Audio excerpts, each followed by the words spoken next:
Today we're joined by Elise McCredie, multi-hyphenate talent really, screenwriter, showrunner, and a guest and attendee and presenter at Screen Forever this year down on the Gold Coast. Thanks so much for joining us, Elise. Pleasure.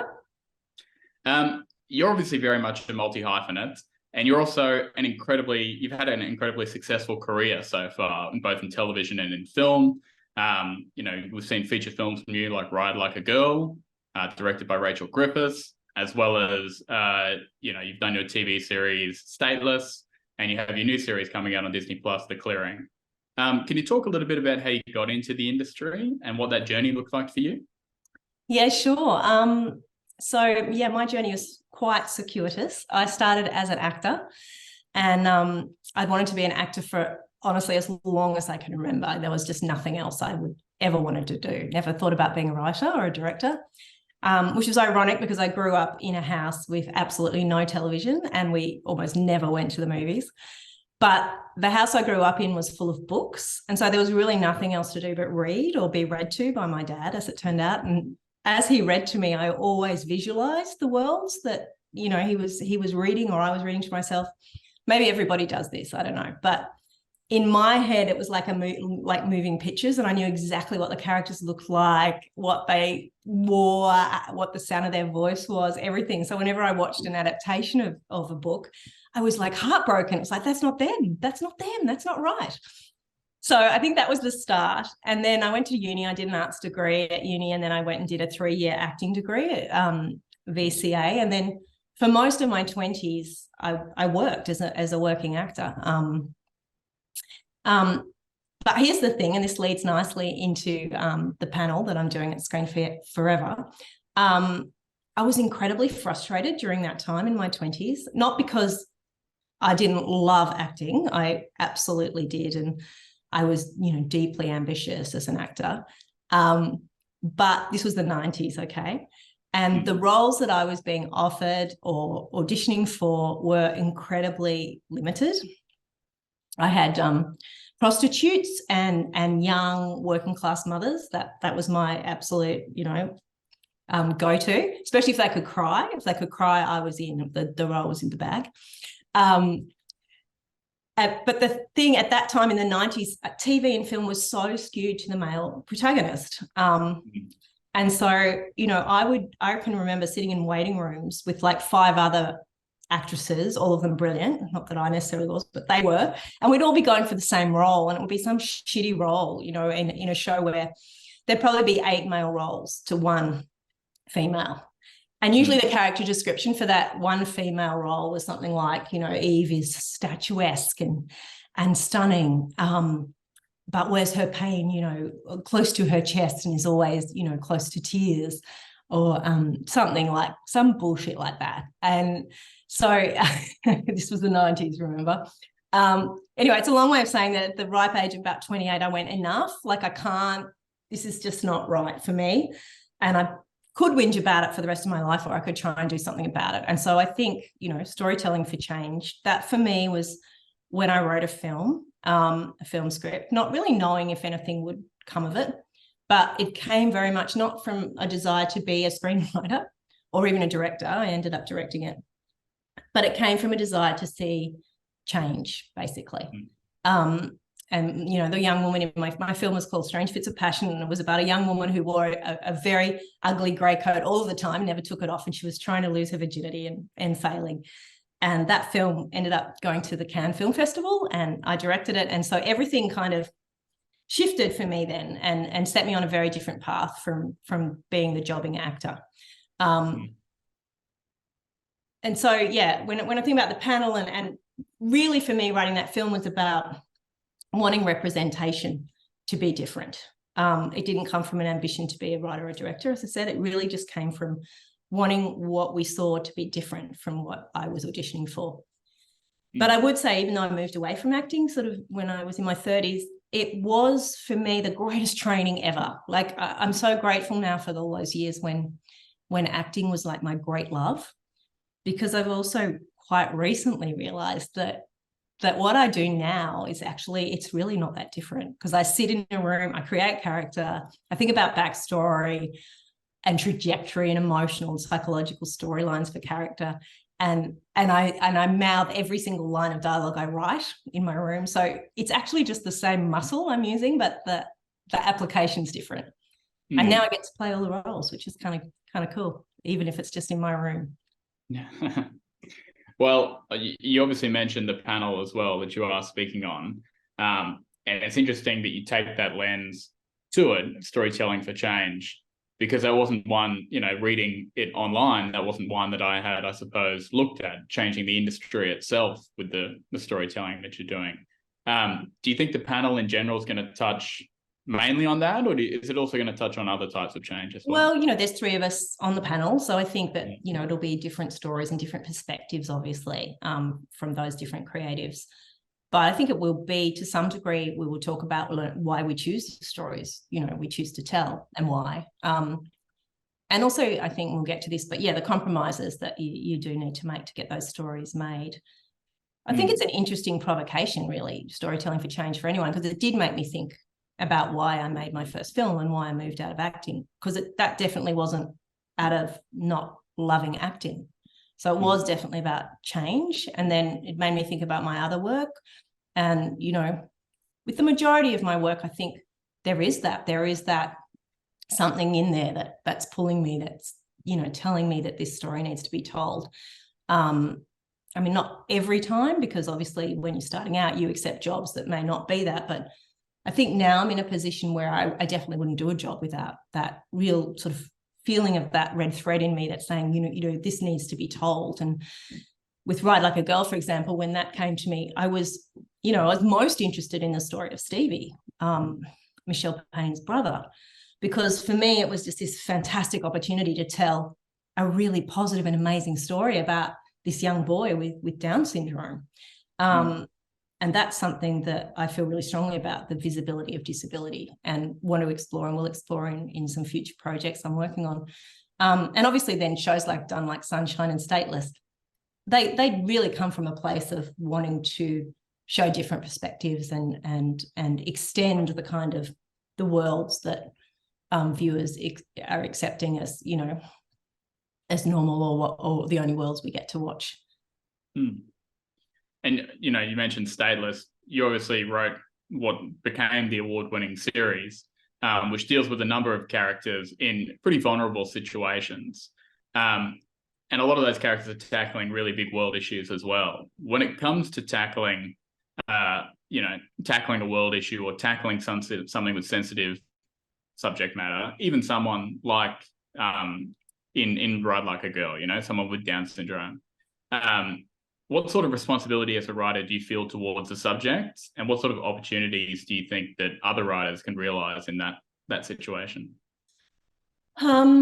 So much responsibility is the quick answer. I mean, Stateless was the biggest, and still is the biggest project like I've ever done. And Cate, Blanchett and I we started throwing up the idea around 2014 because we were both trying to find something to work on together. And the thing we both felt so passionate about was the plight of refugees, and how basically the draconian policies of the Howard years had really destroyed public empathy. And so we were really interested in how can we, doing what we do, change that empathy, or make people or audiences see refugees as real human beings.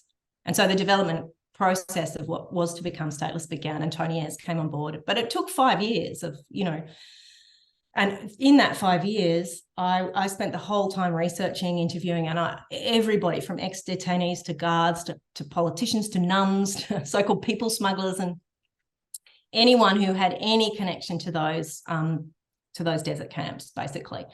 It was absolute immersion in that world. And the reality of, what went on, it honestly haunted me, probably still haunts me a bit, for years. So there's enormous responsibility as a screenwriter, as a showrunner to get it right, given how serious the subject matter is.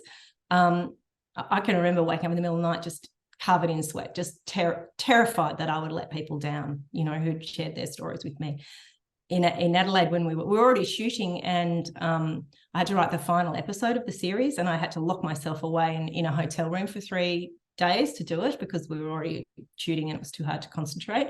And it was the hardest thing I've ever done. It was so grueling, and I only let myself sleep for 2-hour blocks. I set my alarm so that I could just keep writing. And the only way I got through it was by just thinking, what I'm going through is just nothing. It is absolutely nothing compared to what refugees are going through and have gone through in this country. And so when the show came out, that's what I cared about. Like, the responsibility was to them and what they thought of the show.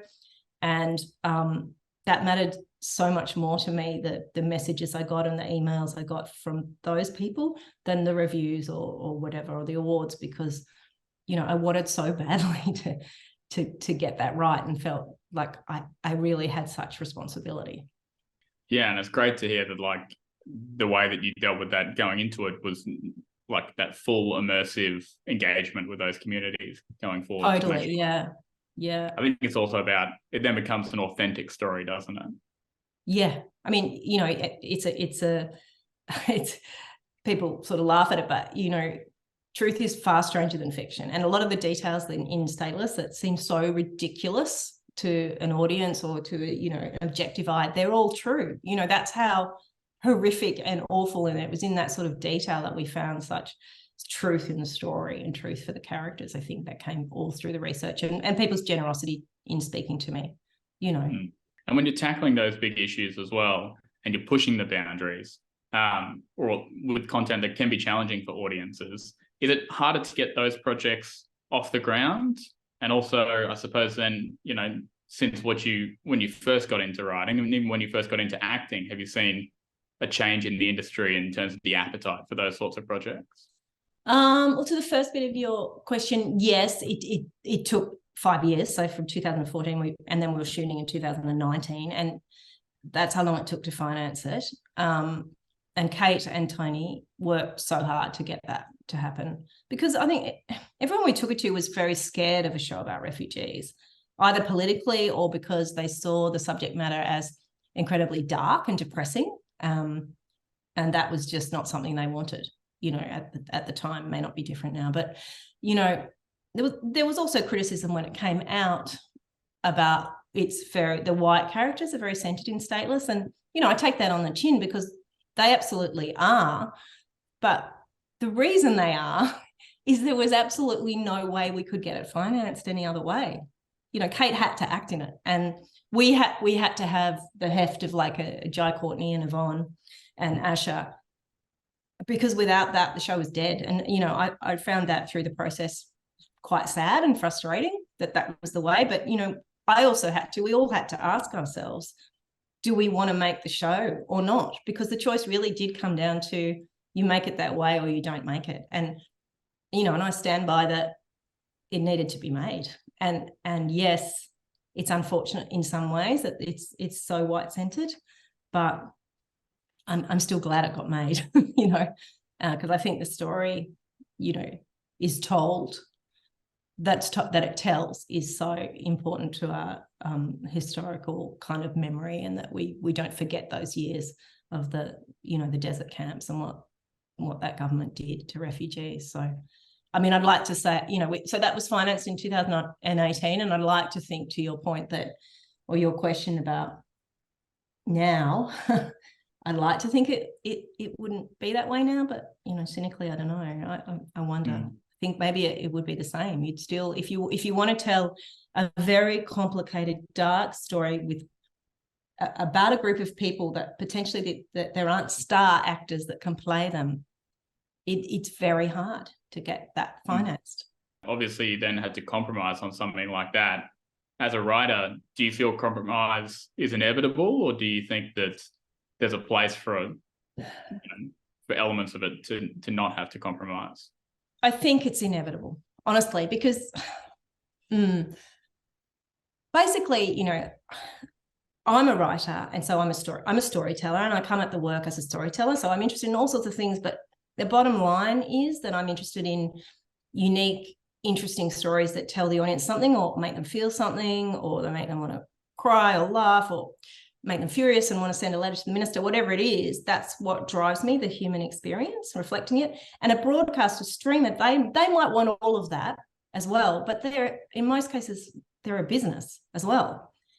And so they want whatever show you're developing to enhance that model. I mean, even the public broadcasters, they want eyeballs, and they have a demographic, and they must program to that. So there's inherently this tension between these two things before you even start the development process. So I think yes is the short answer. And unless you're a very famous author or showrunner, you're going to have to navigate it. And as a screenwriter or a showrunner, you know, my work, I'm not alone in a room writing a novel or painting a picture. I'm in an incredibly collaborative industry. And so I can't work unless I'm willing to enter the space and negotiate those compromises. But that said, I do think you can find the companies or the broadcasters or whatever who support your vision, and they're out there. And the ideal relationship is when those compromises, I guess, are minimal, or when your investor, broadcaster, streamer actually makes your work better through their input. I mean, that would be the holy grail, obviously. And I suppose finally, with, you know, having gone through the process now a few times of writing stuff and getting it made and working with partners like producers and broadcasters and actors and actresses as well, what do you think is missing from the process? Is there a missing piece that you think could be improved going forward? Well, I think to the development process, I think there's been like a really big change in the last few years, and it's absolutely for the better.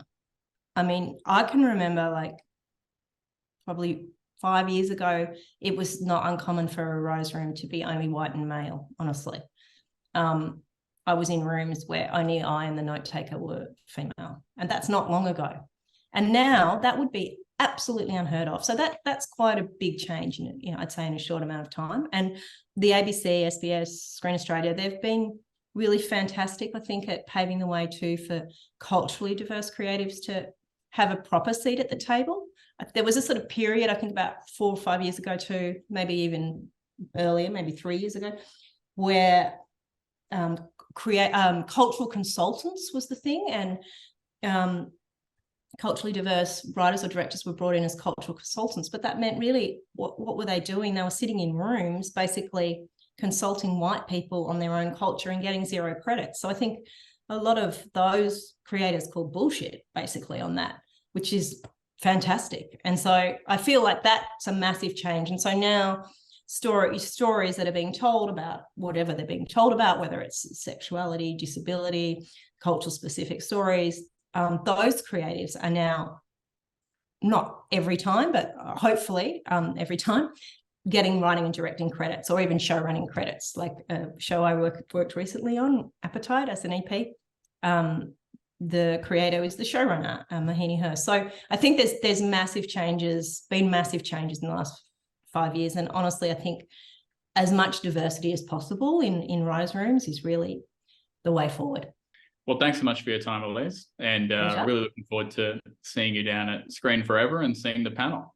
Look forward to meeting you. Thanks, Jacob.